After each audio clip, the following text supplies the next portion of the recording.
warm weather, time for some baseball. Yeah. Major League Baseball returning to Fox on Saturday, and we'll have a slew of games all the way through to the World Series. Yeah, Lauren Simonetti is on deck now with a look at the business side of the Boys of Summer.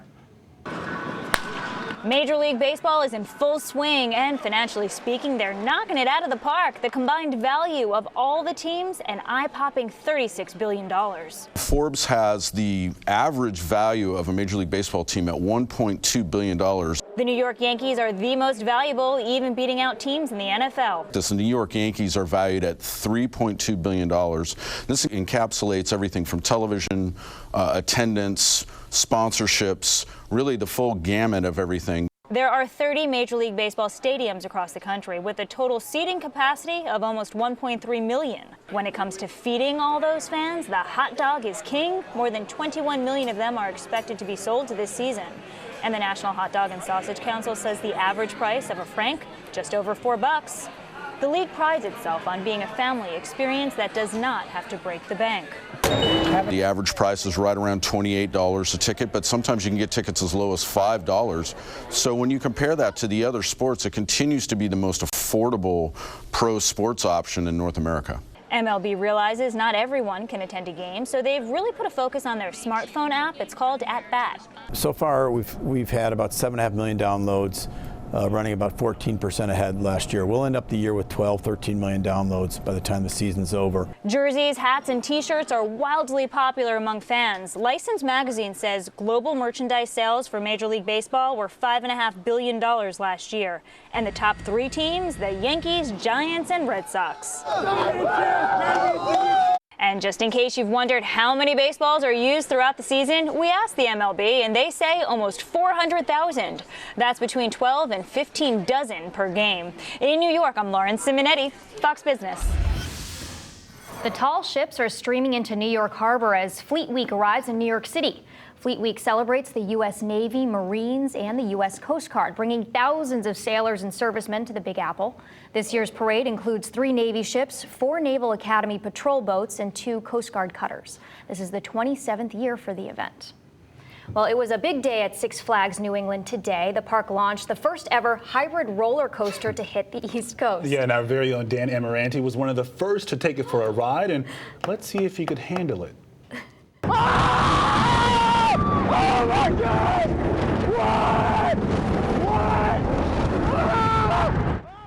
What? The jury's still out on that one. The coaster is called a Wicked Cyclone and features a 78-degree drop. And as you can see from Dan's reaction there, it definitely picks up some speed along the way. What does hybrid mean? Wood and metal? I'm guessing. It's a bit of, yeah. Did you Yes. see some of the wood there? Yeah. I think we should have Dan do that every week. I think that we need to do further testing. Yeah, I want agree. a ride. That is awesome. Just to make sure. The woman next to him, you see how she... I know. I feel bad for her. She was screaming, I you know? hope they knew that they were all getting taped. I would be a little embarrassed screaming like a girl. Yeah. I am a girl. All right, guys, how are you doing today? Enjoying the rain last night? I know Jen did. Enjoying the cool air. Actually, I know Lorenzo wasn't prepared this morning. It's not bad, though. It's not bad, though. I like it. It is going to be even cooler tomorrow morning. Oh, boy. And I wanted to talk a little bit about the rain because I know you absolutely love it. We still didn't even put a dent in the deficit. Really? Yeah, I want to show it to you because I was actually surprised as well. Even though we had some downpours last night, they were so fast moving. Some towns got hit with an inch or 2 of rain. Others, just a 1/4 of an inch or less for Bridgeport and also for Windsor Loch. So we're still running at a 3-inch deficit since March 1st. So we still need the rain. Still dry out there. And we're really not going to get a good soaking rain in the forecast. Temperatures right now, as we mentioned, it's cooler out there in the upper 50s to around 60 degrees. And we do have some clouds out there as well. I think a lot of these clouds, they actually have a really cool pattern here as you look on the satellite.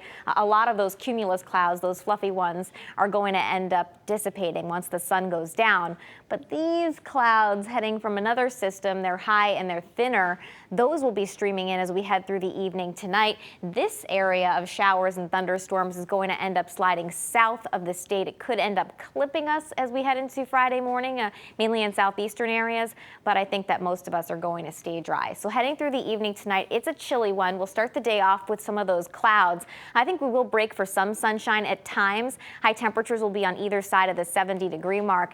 And here's this computer model showing that we could get, again, clipped with a couple of showers as we head into Friday morning. Again, I think that's an exception rather than the rule. We'll keep an eye on that for you. I think we're mainly dry through the forecast, and as we head into your Saturday, lots of sunshine but below average temperatures. So forecast details for this evening for inland areas, upper 30s and lower 40s, partly cloudy skies.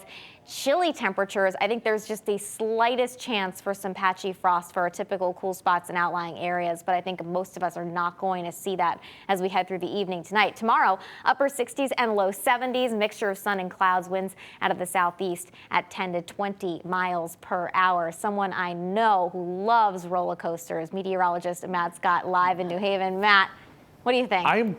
I'm convinced. Now, Rachel, you were invited to that. I was not. I was invited to that. Oh, really? Oh, now I feel left out. I was invited to it? No. I'm getting somewhere with this, okay? I'm convinced that the reason they went with Dan to go on that roller coaster is because he screamed like the biggest chicken of them all. That was awful. That was awful. As we've discussed it here, Tony Terzi joining us. Tony, you're more of a man than that. If you rode that roller coaster, that hybrid, that Cyclone, you'd handle it fine, right? No. Actually, I have to take Dramamine. Thanks for joining us, Tony. Shot that theory right down the tubes. I'm telling you, me, Dan, Rachel, Joe Fury, Sam, put us all on that Cyclone, and I'm telling you, Dan's going to scream the loudest, the biggest chicken of them all. Not a lot to show you. Satellite radar, we are looking pretty good. A lot of sunshine, a couple of clouds out there. Temperature still under average. Look at these numbers. 62, as good as it gets on the big board here in New Haven. Still in the 50s, upper 50s in North Haven. Brantford, take you up north on 95, 60 in Groton, also New London. And then the winds are not helping either. They are coming out of the north and west. That's good. That's a drier flow. It is breezy. This won't last. We'll see a southerly flow emerge tomorrow, but with the winds breezy like this and the dew points certainly lower, the fire risk a little accelerated. So watch the brush again. Watch the clouds come back, mainly at the shoreline tomorrow morning. Farther north you go, I think we'll get more in the way of sunshine. We got a flow now emerging out of the south. That will switch on your Thursday, and that will help bump up the temperatures bit by bit as we get closer to the Memorial Day weekend holiday. Here's future sky. We'll roll it through as we go over the green, looking good as we look for some clouds out there. Temperatures, 50 degrees at 9 o'clock, 62 at noon. Plenty of clouds with 64 at 5 o'clock. So the number's still struggling a bit here in New Haven. We have bigger numbers for us and inland. We'll show you inland right now with Rachel. I'm telling you, you can handle that cyclone better than Amaranth. I'm telling you right now. Absolutely. I said scream like a girl. I shouldn't have said that. Scream like a chicken is better. Like a girl, a little stereotyping there. All right, guys, let's show you that 7-day forecast and give you an idea of how to plan your week. As Matt mentioned, we do have some bigger numbers on here. Breezy as we head through your Friday, the wind picking up again with a mix of sun and clouds. We'll have to watch for a slight chance of a shower. We do cool back again, though, for your Saturday. High temperatures in the mid-60s, and then we go up from there, mid to upper 70s for your Sunday. The day that I have the least confidence about, and I'm a meteorologist and not afraid to admit it, is Monday. One school of computer models say it'll be cooler with the chance for some showers.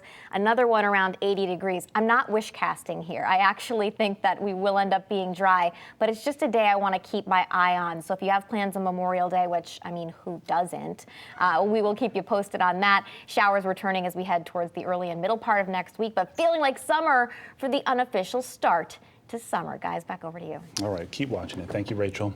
Well, Stephen Curry may have led the Golden State Warriors to a Western Conference victory. Yeah, but it was his young daughter who everyone is talking about.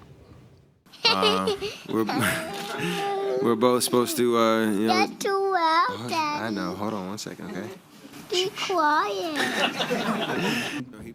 Well, during a press conference, little Riley scolded her dad for being too loud and ordered him to be quiet.